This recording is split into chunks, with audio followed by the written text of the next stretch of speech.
কিয়ামত আসবে। কিয়ামতের বড় বড় লক্ষণ হলো 10টা। এর মধ্যে একটা হলো দাজ্জাল বের হবে, ইমাম মাহদী আসবেন। ছোট্ট কয়েকটি লক্ষণের কথা আপনাদেরকে বলে যাই। দেখেন তো আপনাদের সমাজে, আমাদের সমাজে, আমাদের দেশে এগুলি মিলি কিনা। বিশ্বনবী বলছেন কিয়ামতের আলামতের সুগরাগুলি এইভাবে লক্ষণ পাবে।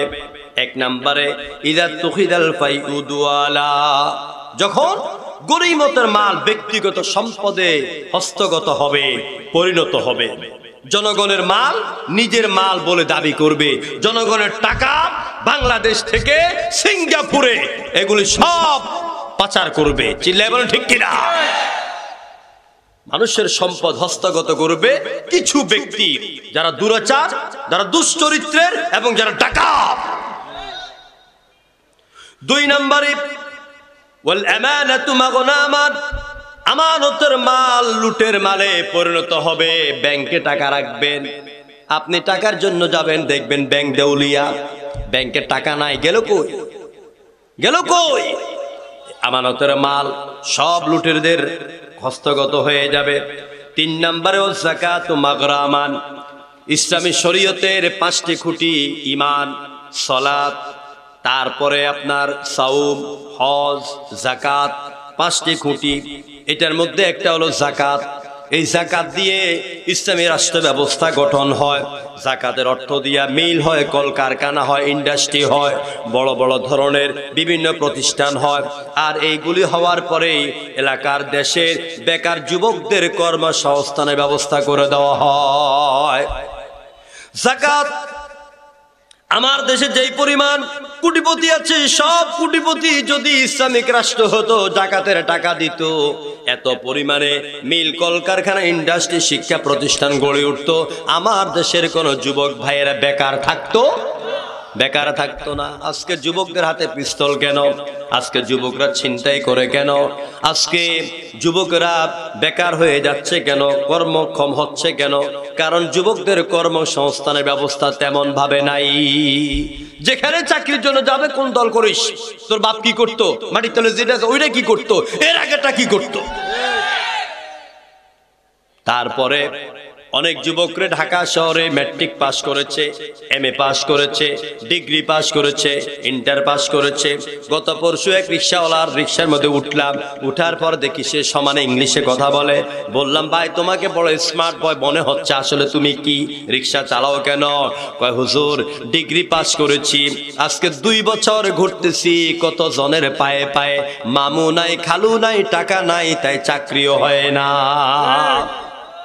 কিন্তু আল্লাহ নবী বলেছেন যাকাতু মাগরামান, এই যাকাতের টাকা যদি সঠিকভাবে উত্তোলন হয়, বড় বড় মিল, কলকারখানা, ইন্ডাস্ট্রি হয়ে যায়, তাহলে আমার দেশে যে পরিমাণ যুবক বেকার আছে, এর চাইতে আরো বেশি লোকদেরকে চাকরি দেওয়ার জন্য যুবকদের পিছনে দৌড়ানো লাগতো।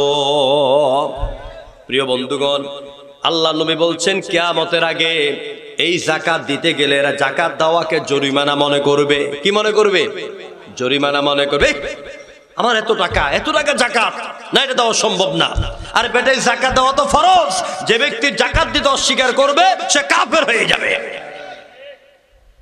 যাকাত ভিত্তিক সমাজ ব্যবস্থায় পারে জাতির ভাগ্যের চাকাকে ঘুরিয়ে দিতে, কিন্তু এখন যাকাত ভিত্তিক অর্থ ব্যবস্থা নাই, এখন হচ্ছে সুদ ভিত্তিক অর্থ ব্যবস্থা। আল্লাহ কয় আমি দিলাম যাকাত ভিত্তিক অর্থ ব্যবস্থা, শয়তান কয় আল্লাহ আমি এটার বিরুদ্ধে একটা দাঁড় করাই দিলাম সুদ ভিত্তিক অর্থ ব্যবস্থা। কারণ তোমারে আমি এত লম্বা সেজদা দিয়েছি, এক সেজদায় 14,000 বছর কেটে গেছে, তো এত লম্বা সেজদা দিয়া আমি যেহেতু জান্নাত পাই নাই, তোমার বান্দাদেরকে এত সহজে আমি জান্নাত দেব না। শয়তান আমার আপনার ডান দিক থেকে, বাম দিক থেকে, সামনের দিক থেকে, পেছন দিক থেকে আক্রমণ চালাচ্ছে প্রতিনিয়ত। চিল্লায় এখন ঠিক কিনা? এই জন্য কিয়ামতের এই হাদিসে 3 নম্বর আলামতের সুগরা হলো মুমিনেরা, এক শ্রেণীর মুমিনেরা যাকাত দিতে অস্বীকার করবে। 4 নম্বরে ওয়াতুআল্লিমু লিগাইরিদ্দিন, ধর্ম বিবর্জিত, ইসলাম বিবর্জিত, ইসলামী শিক্ষা বিবর্জিত ধর্ম ব্যবস্থা চালু হবে। এটা কিয়ামতের আলামত। এরকম শিক্ষা ব্যবস্থা চালু হচ্ছে নাকি হচ্ছে না? আর ভাই ইমান থাকলে চিল্লায় বলেন হচ্ছে নাকি হচ্ছে না? ইসলাম নাই। মোহাম্মদ রাসূলুল্লাহর পাখির প্রতি ভালোবাসা, মায়ের ভালোবাসা, নবীর গল্প, উমরের গল্প, আবু বকরের গল্প, এগুলি সব বিলুপ্ত করা হচ্ছে। আমার দেশের ছেলেদেরকে সামনের দিকে নাস্তিক বানাবার প্রচেষ্টা চলছে। এটা কিয়ামতের আলামত। এটা আমি জাবিরির কথা না, আল্লাহর কথা, আল্লাহর কথা, নবীর কথা। নবী বলে গেছেন ওয়াতুআল্লিমা লিগাইরিদ দ্বীন, ইসলাম বিবর্জিত শিক্ষা ব্যবস্থা কায়েম হবে, সমাজে জেনা বাড়বে, ব্যভিচার বাড়বে। প্রিয় ভাইরা, এরপরে কিয়ামতের পঞ্চম আলামত হলো ওয়াতাআর রাজুলু ইমরাতুহু, পুরুষ নারীগণের অনুগত হবে। নারীরা সামনে হাঁটবে আর পুরুষ নারীর বেনিট ব্যাগ নিয়ে পিছনে পিছনে হাঁটবে। যেরকম ঠিক কিনা? এরকম দৃশ্য মনে নাঙ্গল করে দেখা যায় না? দেখা যায়। স্বামী সাহেব সৌদি আরব থেকে আসলো, ওমান থেকে আসলো, কাতার থেকে আসলেন, এখন কাতার থেকে আসলেন, এখন বেগম সাহেবা তো তার কাছে টাকা পয়সা পাঠাইছে, ব্যাংক ব্যালেন্স বেগম সাহেবার নামে। এখন বেগম সাহেবা স্বামীকে নিয়ে চলছে, চলো আমরা মার্কেটিং করব।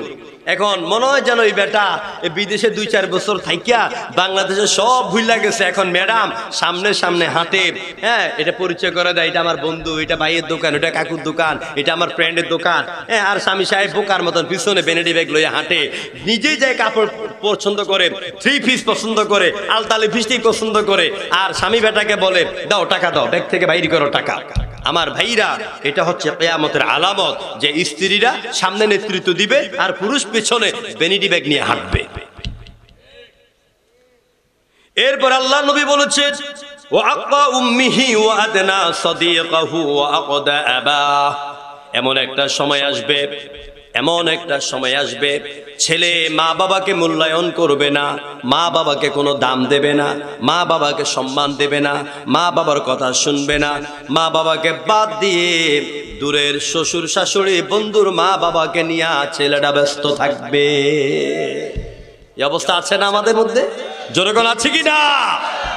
আপনি বিয়ে করেছেন, ও আমার যুবক ভাই, আপনি বিয়ে করেছেন, শ্বশুর হয়েছে, শাশুড়ি হয়েছে, অবশ্যই আপনি তাকে শ্রদ্ধা করবেন, সম্মান করবেন, আপনার সামর্থ্য অনুযায়ী শ্বশুর শাশুড়িকে যতটুকু পারেন আপনি দেখবেন।